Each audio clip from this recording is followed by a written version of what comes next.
சீறிக்கிட்டு அப்படியே நின்றுட்டு இருக்குது. யாருமே பக்கத்தில் போக முடியல.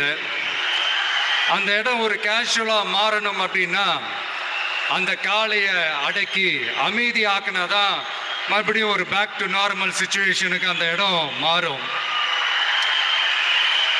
அந்த ஊரில் இருக்கிற ஒரு சில பேருக்கு மட்டும்தான் அந்த காளை அடங்கும். அவங்க யாருமே அங்கே இல்லை.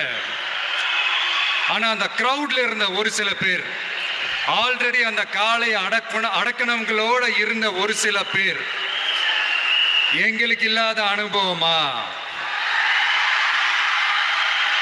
நாங்க பார்க்காத காளையா, நாங்க பார்க்காத மாடா, நாங்க போய் அடக்குறோம்னு சொல்லிட்டு உள்ள போறாங்க. ஒருத்தராலையும் அந்த காளையை தொடக்கூட முடியல. எல்லாரையும் அடிச்சு வீசி தூக்கி போட்டுருச்சு. இப்ப என்னடா பண்றது அப்படின்னு பார்க்கும்போது அந்த கூட்டத்தை விலக்கிட்டு ஒரு சின்ன பையன் ஒரு என்ட்ரி ஒன்று கொடுக்குறான். உங்களுக்கு தான் தெரியும்ல, டேய் எங்களாலே முடியல,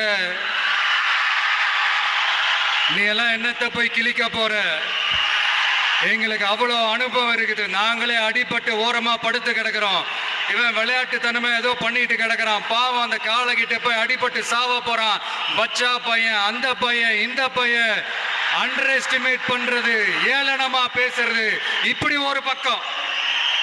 இன்னொரு பக்கம் பரிதாபப்பட்டு, ஐயோ பாவமே, இப்படி தனியா போய் மாட்டிக்கிட்டானே அந்த காலை கிட்ட, என்ன பண்ண போறானோ அப்படின்ட்டு ஒரு பக்கம் பரிதாபப்பட்டு பேசுறாங்க. அந்த சின்ன பையன் எதுவுமே காதலியே போட்டுக்காம ரெண்டு பாக்கெட்லையும் கையை விட்டுக்கிட்டு ஸ்டைலா கெத்தா தில்லா அப்படியே உள்ள போறான். ஒரு ஸ்டெப் எடுத்து வைக்கிறான், அந்த காலை அப்படியே சீறிக்கிட்டே நின்றுட்டு இருக்குது.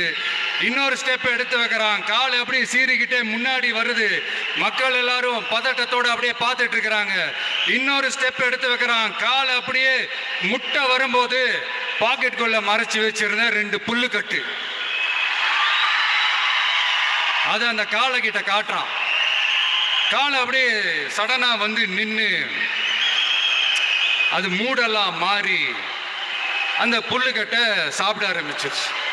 அந்த சின்ன பையனும் அந்த காளை அப்படியே தடவிக்கிட்டு வரான். காளையும் பக்கத்தில் ஒரு குழந்தை மாதிரி நடந்து வந்துக்கிட்டு வருது. பக்கத்தில் இருந்த ஒரு வயல்வெளியில் அந்த காளையை மேய விட்டுட்டு வரான். மக்கள் எல்லாரும் அந்த பையனை ஆச்சரியமாக பார்க்குறாங்க. அந்த அடிபட்டு கிடந்த அந்த அனுபவசாலிங்க